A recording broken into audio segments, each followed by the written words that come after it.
CNN.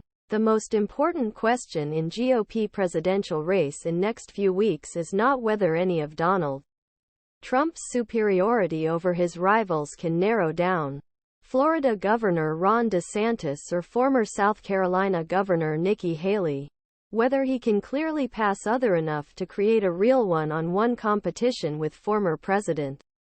The answer to this second question will most likely go a long way towards the answer of the first. No one in the party argues that all candidates are likely to overthrow the current leader.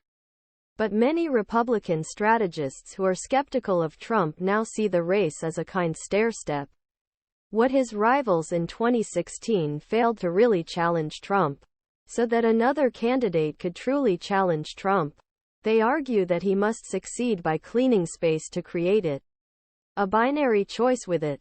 You must have a real opponent. 2 or 3 won't help you, said former New Hampshire State Chief Prosecutor and GOP strategist Tom Rath, who has been active in all the preliminary elections there since 1964.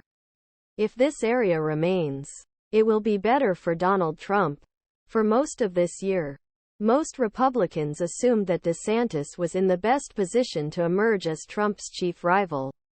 And GOP strategists who support Florida governor still argue that he is only alternative that can truly threaten Trump, both in terms of breadth of interest in party and national campaign organization.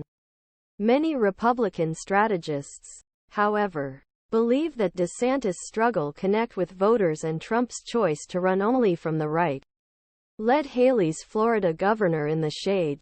Some Republicans believe that Haley has already done this, partly because it seems to have a much clearer path than DeSantis for strong demonstrations in New Hampshire and South Carolina, 2 critical states that follow the Iowa kickoff meetings.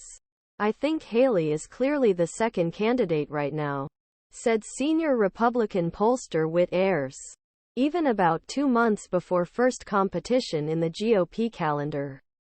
All indicators show that first phase of this culling process has already taken place.